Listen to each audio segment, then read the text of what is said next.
আমার শাশুড়ি ঘুমন্ত অবস্থায় আমার মাথার চুল কেটে দিয়েছিল, যাতে আমি মেডিকেল ভর্তি পরীক্ষা না দিতে পারি।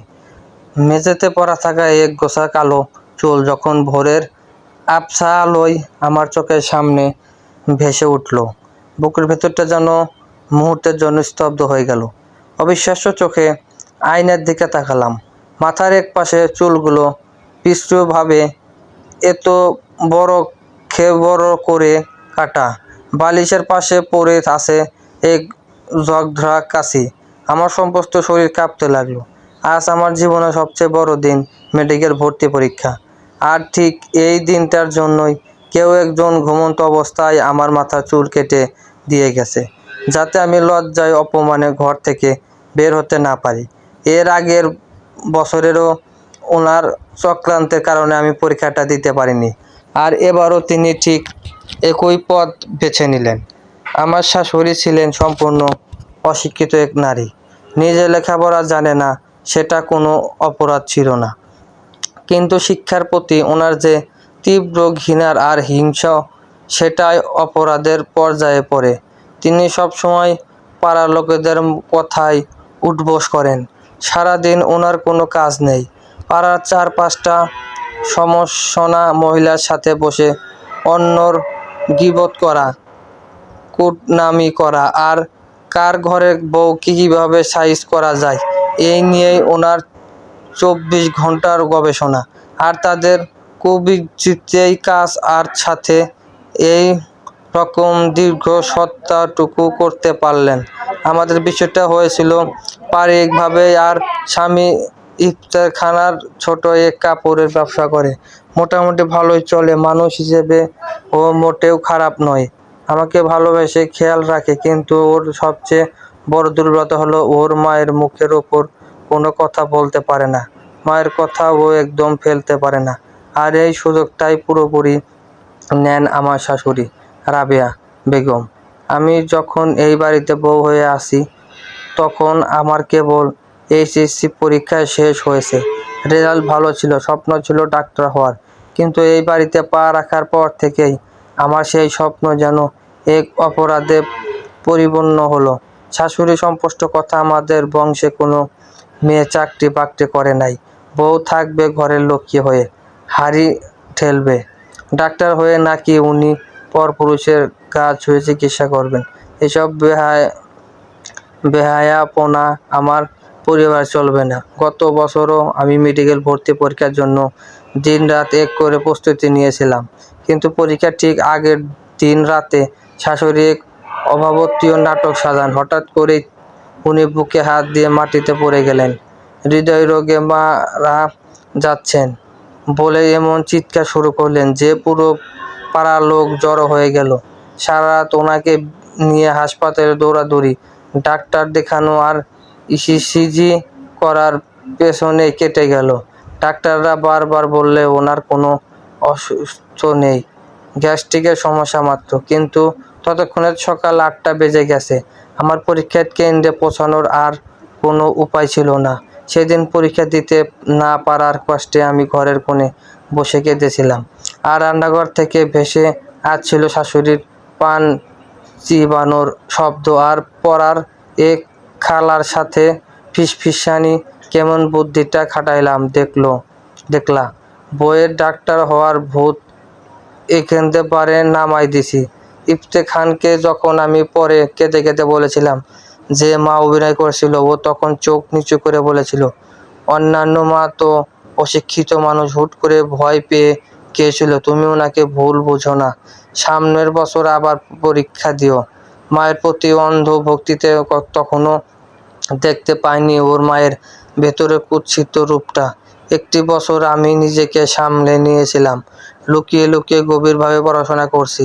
কত রাত পর্যন্ত সবকিছু ঠিকঠাক ছিল।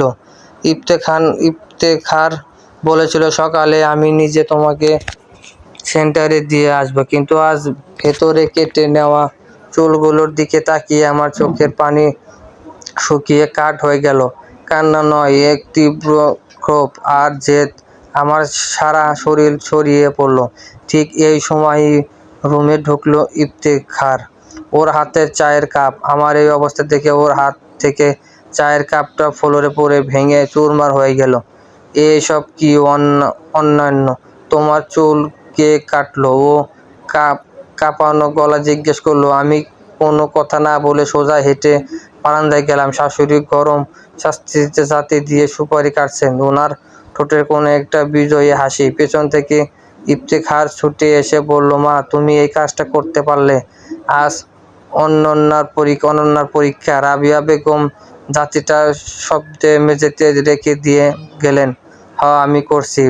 পাড়ার মানুষ থুতু দিয়েছে আমার মুখে। তোর বউ নাকি ডাক্তার হইব, তেজ কত। এখন যাক দেখি কেমন কইরা এই শুরু মারা লইয়া পরীক্ষা দিয়ে যায়। ইফতেখার মাথায় হাত দিয়ে বসে পড়ল। ও এবার ওর মায়ের ওপর চিৎকার করতে পারল না, শুধু ফিস করে বলল, অন্যান্য আজকের পরীক্ষাটা না হয় বাদ দাও। এই অবস্থায় তুমি কিভাবে যাবে? আমি ইফতেখানের দিকে তাকালাম। এই সেই স্বামী যে মানুষ হিসেবে খারাপ না, কিন্তু মেরুদণ্ডহীন। ওর মায়ের কুৎসিত মনের কাছে ও আজীবন আত্মসমর্পণ করে এসেছে। কিন্তু আমি করব না। আমার 1 বছরের কান্না, রাত জাগা আর অপমান এই জট-ধরা জাতির টুকরো শেষ হয়ে যেতে পারে না। আমি ড্রেসিং টেবিলের দিকে এগিয়ে গেলাম। ড্রয়ার থেকে বের করলাম একটা ধারালো ব্লেড। ইফতেখার আর শাশুড়ি দুজনে হা করে তাকিয়ে রইলেন। আমি এক মুহূর্তে দ্বিধা করলাম না। আয়নার সামনে দাঁড়িয়ে ব্লেডটা শক্ত করে ধরলাম। ইফতেখার চিৎকার করে উঠল, অনন্যা, কি করছো তুমি? পাগল হয়ে গেছো? আমি ওর কথার কোনো উত্তর দিলাম না। জট-ধরা কাঁচি দিয়ে শাশুড়ি থেকে চুলগুলো এবড়ো খড় করে কেটেছিলাম, যেখানে কোনো সৌন্দর্য বাকি ছিল না। আমি ব্লেড চালিয়ে নিজের মাথার বাকি চুলগুলো এক এক করে কাটতে লাগলাম। প্রতিটি চুলের গোছা যখন মেঝেতে খসে পড়েছিল, আমার মনে হচ্ছিল আমার ভেতরে স্পষ্ট দুর্বলতা, ভয় আর দ্বিধা চিরস্তরে মুছে যাচ্ছে। রাবিয়া বেগম জাতি হাতে দরজার কোণ থেকে হা করে তাকিয়ে আছেন। ওনার চোখ মুখের সেই বিজয়ী হাসি ততক্ষণে উধার হয়ে গেছে। হয়তো উনি স্বপ্নে ভাবেননি যে চুলকে উনি আমার লজ্জায় হাতিয়ার বানাতে চেয়েছিলেন। আমি সেটাকেই আমার জেদের শক্তিতে রূপান্তর করব। কয়েক মিনিটের মধ্যে আমি আমার মাথা সম্পূর্ণ ন্যাড়া করে ফেললাম। আয়নায় নিজের দিকে তাকালাম। চুলহীন এই অনন্যাকে দেখতে অন্যরকম লাগছিল, কিন্তু ওর চোখের দৃষ্টিতে কোনো পরাজয় ছিল না, সেখানে জ্বলছিল এক তীব্র প্রতিশোধের আগুন। আমি ইফতেখারের দিকে তাকিয়ে শান্ত গলায় বললাম, মাথা ছোট করলে মানুষ ছোট হয় না ইফতেখার। মানুষ ছোট তার নোংরা মানসিকতায়। তোমার মা ভেবেছিলেন আমি লজ্জায় ঘরে লুকিয়ে কাঁদবো। ওনাকে বলে দিও অনন্যা হাঁটতে শেখেনি। আলমারি খুলে আমার পছন্দের গাঢ় নীল রঙের সালোয়ার কামিজটা বের করলাম। আলমারির এক কোণে যত্ন করে রাখা ছিল একটা কালো সুতি হিজাব। মাথাটা ভালো করে ঢেকে হিজাবের পিনগুলো শক্ত করে আটকে নিলাম। আয়নায় নিজেকে আর এইবার দেখে নিলাম। এখন আর বোঝার উপায় নাই যে হিজাবের নিচে কোনো চুল নেই। ঘড়ির দিকে তাকালাম। সকাল 7:30 বাজে। আর মাত্র 1.5 ঘন্টা বাকি। ঘর থেকে বের হওয়ার সময় ইফতেখার আমার হাত চেপে ধরল। ওর চোখে তখন অপরাধবোধ আর জল। অনন্যা, আমি তোমাকে সেন্টারে নামিয়ে দিয়ে আসি। আমার ভুল হয়ে গেছে। আমি আলতো করে ওর হাতটা সরিয়ে দিলাম। বললাম, যে মানুষটা অনন্যার প্রতিবাদ করতে পারে না, তার সহানুভূতির আমার প্রয়োজন নেই। গত বছর তোমার মায়ের নাটকের দিনে আমি তোমার উপর ভরসা করেছিলাম, ফলাফল শূন্য। আজ আমি নিজের ভরসায় যাব। আমি যখন ড্রয়িং রুমে পার হচ্ছিলাম, শাশুড়ি তখন বারান্দা থেকে উচ্চস্বরে পাড়ার সেই খালাকে ডাকছেন, তবু দেখছনি কারবার, বউ তো মাথা কামাইয়া হিজাব পইরা পরীক্ষা দিতে রওনা দিচ্ছে। তেজ দেখছনি? আমি ওনার কথার পিঠে একটা কথা বললাম না, শুধু মনে মনে বললাম, রাবিয়া বেগম, আজ আপনার এই অশিক্ষিতার অহংকারকে আমি এই ঢাকা শহরের বুকেই গুছিয়ে দিয়ে আসব।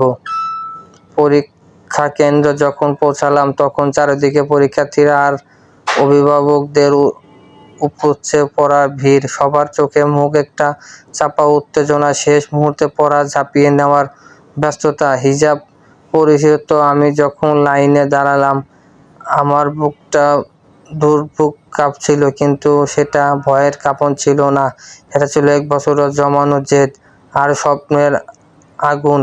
হলরুমে ঢুকে নিজের সিটটা খুঁজে নিলাম আর সিট আর প্রশ্নটা যখন আমার টেবিলে দেওয়া হলো, আমি চোখ দুটো বন্ধ করে এবার আমার বাবা মায়ের মুখটা মনে করলাম, আর মনে করলাম ভোরের আলোয় মেঝেতে পড়া থাকা সেই একগোছা কাটা চুল। আমার কলম চলতে শুরু করলো। প্রতিটি বিন্দু ভরাট করার সময় মনে হচ্ছিল আমি আমার শাশুড়ি কুৎসিত চক্রান্তের মুখে এক একটি চড়া মারছি। ফিজিক্স, কেমিস্ট্রি, বায়োলজি, একটা বছর রাতের পর রাত জেগে যে পড়াগুলো আমি মুখস্থ করেছি, আর সেগুলো আমার চোখের সামনে ভাসছিল। সময় যেন চা বুকের মতো দ্রুত ঘুরছিল, আর তার সাথেই পাল্লা দিয়ে চলল আমার কলম। পরীক্ষা শেষ হওয়ার ঘন্টা যখন পড়ল, আমি কলমটা টেবিলে রাখলাম। এক অদ্ভুত মানসিক শান্তি আর তৃপ্তিতে আমার মনটা ভরে গেল। আমি জানি আমি আমার সেরাটা দিয়ে এসেছি। কোনো চক্রান্ত, কোনো নোংরামি আজ আমাকে আটকাতে পারেনি। হলরুম থেকে বের হয়ে যখন কলেজের মেইন গেটের সামনে আসলাম, দুপুরের কড়া রোদ এসে আমার মুখে পড়ল। চারপাশের ভেতরের মাঝে আমি দেখতে পেলাম ইফতেখার দাঁড়িয়ে আছে। ওর হাতে একটা জলের বোতল, আর মুখটা শুকিয়ে কাঠ হয়ে আছে। ও অপরাধীর মতো আমার দিকে তাকিয়ে এলো। পরীক্ষা কেমন হলো অনন্যা? ও আমতা আমতা করে জিজ্ঞেস করলো। আমি হিজাবের নিচে ঢাকা থাকা আমার ন্যাড়া মাথায় হাত দিয়ে একবার হাসলাম, তারপর ইফতেখারের চোখের দিকে তাকে স্পষ্ট গলায় বললাম, খুব ভালো হয়েছে। আর শোনো, আজ শুধু মেডিকেল ভর্তি পরীক্ষা ছিল না, আজ তোমার ওই বাড়ি আর তোমার মায়ের দাসত্ব থেকে আমার চিরতর মুক্তি পাওয়ার পরীক্ষা ছিল। রেজাল্টটা বের হতে দাও, তারপর দেখবে ডাক্তার অনন্যা কি করতে পারে। ইফতেখার স্তব্ধ হয়ে দাঁড়িয়ে রইল। আমি ওর পাশ কাটিয়ে এক পা করে সামনের দিকে এগিয়ে গেলাম। আজ আমার মাথার চুল নেই ঠিকই, কিন্তু আমার মেরুদণ্ডটা আজ সবচেয়ে সোজা আর শক্ত। ইফতেখারকে সেই তপ্ত রোদে স্পষ্ট করে দাঁড়িয়ে রেখে আমি একটা রিকশা নিলাম। পুরো পথটায় মাথার ওপর জ্যৈষ্ঠ কড়া রোদ এসে পড়ছিল, কিন্তু হিজাবের নিচে আমার ন্যাড়া মাথায় আজ কোনো অস্তিত্ব ছিল না, বরং এক চরম স্থির আর স্বাধীনতার অনুভূতি হচ্ছিল। রিকশা যখন আমাদের বাড়ির গলির মুখে এসে থামলো, বুকটা একবার চড়ক করতে উঠল। আমি জানি মূল যুদ্ধটা মাত্র শুরু হলো। এত বড় একটা কাউ ঘটিয়ে পরীক্ষা দিতে এসেছি। আমার শাশুড়ি নিশ্চয় হাত গুটিয়ে বসে নেই। ধীর পায়ে হেঁটে দরজায় নক করলাম। দরজা খুলতেই দেখলাম ড্রয়িং এক হালি কারবার। শুধু শাশুড়ি নন, পাড়া সেই নামি করা 3 জন খালা সোফায় গোল হয়ে বসে আছেন। মাঝখানে আমার শাশুড়ি রাবেয়া বেগম, চোখে আঁচল ঠেকিয়ে কান্নার অভিনয় করছেন। আমি ভেতরে ঢুকতেই কান্নার বেগ দ্বিগুণ বেড়ে গেল। এই যে দেখছেন নি, ডাকাত বউ ঘরে আছে, নিজের মাথা নিজে কামাইয়া এখন সতীসাধ্বী সাইরা বানু সাজছে। ও পাড়ার মানুষ, তোমরা বিচার করো, কোনো ভদ্র ঘরের বউ নিজের মাথার চুল এভাবে ধূর দিয়া সাফ করে? রাবেয়া বেগম আঙ্গুল উঁচিয়ে চিৎকার করে উঠলেন। পাড়ার ফাতেমা খালা নাক ছিটকে বললেন, আহারে রাবেয়া বুবু, তোমার কপালটাই পুড়ল। এমন অলক্ষী তেজি মেয়ে এবং বংশে আইনা ভুল করে এইগুলো হইল। মডার্ন নাইনি। আমি হিজাবটা না খুলে সোজা ওনাদের সামনে এসে দাঁড়ালাম। আমার শান্ত স্থির দৃষ্টি দেখে ওনারা যেন কিছুটা থমকে গেলেন। আমি ব্যাগ থেকে MR সিটের কার্টুন কপি আর অ্যাডমিট কার্ডটা বের করে ড্রয়িং রুমের টেবিলে স্পষ্ট রাখলাম। আজকের দিনটা আপনারা যত খুশি গল্প বানিয়ে পার করতে পারেন। আমি শাশুড়ির দিকে তাকিয়ে তীব্র শেষ জড়ানো গলায় বললাম, কিন্তু মনে রাখবেন, আপনি আমার মাথার চুল কেটে টেনে ছিলেছেন ঠিকই, কিন্তু আমার মগজটা কেটে ফেলে দিতে পারেননি। পরীক্ষা আমি দিয়ে এসেছি, আর রেজাল্ট যেদিন দেবে সেদিন এই পাড়ার মানুষ আপনার মুখে থুথু দেবে, আমার মুখে নয়। মুখের ওপর বড় বড় কথা। ইফতেখার আসুক আজ ওর এই ভিটা থেকে। তোরে যদি ঘাট ধরে না বের করছি তবে আমার নাম রাবেয়া না। উনি জাতিটা চুষিয়ে সারলেন। মুহূর্তে দরজা ঠেলে ইফতেখার ভেতরে ঢুকলো। ওর চেহারা ধূলিমলিন, চোখ দুটো লাল। ঘরে ঢুকতে ও এক পলক আমার দিকে তাকালো, তারপর সোফায় বসা পাড়ার মহিলাদের দিকে তাকালো। রাবেয়া বেগম সঙ্গে সঙ্গে ছেলের হাত ধরে ঢুকরে উঠলেন। বাজান রে, তুই দেখ, এই মাগিতেজ ও নাকি আমার দেখে নেবে। তুই আজকে ওর তালাক দে, এই অলক্ষী আমি এই ঘরে এক মুহূর্ত রাখবো না। পাড়ার মহিলারা সুর মেলাতে ইফতেখার মায়ের কথাই ঠিক। এমন জেদি বউ ঘরে রাখলে সংসারে আগুন লাগবে।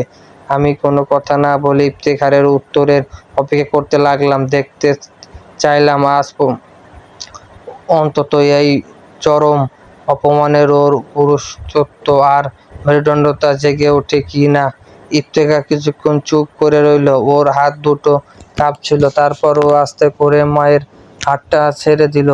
তোমায় অনেকবার বলেছি না মা, আমাদের ঘরের ব্যাপার নিয়ে পাড়ার মানুষকে ডাকবে না।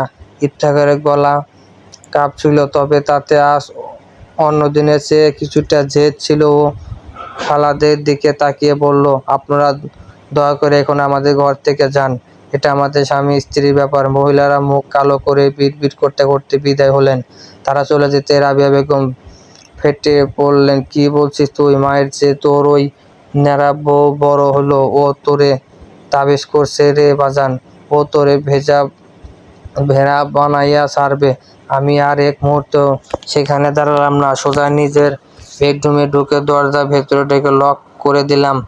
ড্রেসিং টেবিলের আয়নার সামনে দাঁড়িয়ে মাথার কালো হিজাবটা আগলা করলাম। হিজাবটা সরতেই আয়নার ভেসে উঠল আমার সম্পূর্ণ চুলহীন মাথাটা। নিজের হাতটা মাথার উপর বোলালাম। একটু খারাপ লাগলো না, বরং মনে হলো এটা কোনো পরাজয়ের ক্ষত নয়, এটা এক নতুন ভোরের স্পষ্ট। পরের একটা সপ্তাহ এই বাড়িতে আমার জন্য নরক নেমে এসেছিল। শাশুড়ি রান্নাঘরে তালা মেরে রাখতেন। ইফতেখারের অনুপস্থিতিতে আমাকে এক ফোঁটা পানি পর্যন্ত খেতে দিতেন না। সারাদিন ওনার অভিশাপ আর গালমন্দ ঘরের দেওয়ালে দেওয়ালে প্রতিনিয়ত হতো।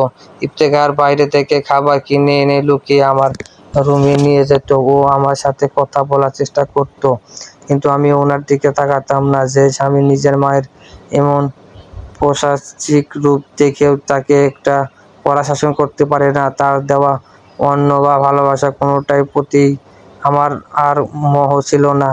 আমার সমস্ত ধ্যান জ্ঞান আটকে ছিল শুধু একটা ওয়েবসাইটের রেজাল্ট পেতে। দেখতে দেখতে সেই কাঙ্ক্ষিত দিনটি চলে এলো। দুপুর 2টা বাজতেই আমার হাত পা ঠান্ডা হয়ে আসতে লাগলো। ড্রয়িং রুমে তখন শাশুড়ি উচ্চস্বরে টিভি দেখছেন, যেন আমার ভেতরে কি চলছে তা ওনার গায়েই লাগছে না। আমি রুমে বসে ল্যাপটপের সামনে আঙ্গুল কাঁপিয়ে রোল নাম্বারটা টাইপ করলাম। সাবমিট বাটনে ক্লিক করার পর স্ক্রিনটা 2 সেকেন্ডের জন্য ব্লাফিং হলো। আমার হার্টবিট যেন বন্ধ হয়ে যাওয়ার উপক্রম। পরের মুহূর্তে স্ক্রিনে ভেসে উঠল রেজাল্ট। বড় বড় অক্ষরে লেখা, পাশে কলেজের নাম, ঢাকা মেডিকেল কলেজ। মেধা তালিকায় আমার স্থান প্রথম। 100-র মধ্যে আমার চোখ ফেটে জল বেরিয়ে এলো, কিন্তু সে জল কষ্টের নয়, সে জল এক নরম বিজয়ের, এক দীর্ঘ লড়াইয়ের অবসানের। আমি ল্যাপটপটা হাতে নিয়ে ড্রয়িং রুমে চলে গেলাম। টিভিটা এক ঝটকায় বন্ধ করে দিয়ে ল্যাপটপের স্ক্রিনটা রাবেয়া বেগমের মুখের সামনে ধরলাম। উনি চাকা খেয়ে বললেন, কি এগুলো?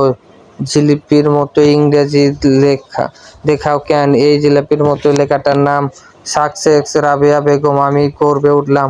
আপনার এই অশিক্ষিত চক্রান্তের মুখে চোটে আঘাত করে আপনার বউ আজ বাংলাদেশের 1 নম্বর মেডিকেল কলেজে চান্স পেয়েছে। আমি এখন সরকারি কলেজের ডাক্তার। ঠিক তখনই দরজার লক খুলে ইফতেখারে ঢুকলো। ও আমার হাতে ল্যাপটপ, আর আমার চিৎকার শুনে থমকে দাঁড়ালো। আমি ইফতেখারের দিকে তাকালাম। ও আমার চোখের জল দেখে বুঝতে পারলো কি ঘটেছে। ওর মুখটাই এক লোহাময় উজ্জ্বল হয়ে উঠল। অনন্যা, তুমি চান্স পেয়েছো? হ্যাঁ, আমি চান্স পেয়েছি ঢাকা মেডিকেল কলেজে। আমি অন্তত ঠান্ডা গলায় বললাম। কিন্তু এই আনন্দের দিনে আমার একটা চূড়ান্ত সিদ্ধান্ত তোমাকে জানানোর আছে। ইফতেখার আর শাশুড়ি দুজনেই আমার দিকে তাকের মতো তাকিয়ে রইলেন। ঘরের ভেতরের বাতাস তখন টান টান উত্তেজনায় কাঁপছে। আমি ব্যাগ থেকে একটা আগেই সই করা সাদা কাগজ বের করে ইফতেখারের সামনে টেবিলের উপর রাখলাম। চলবে?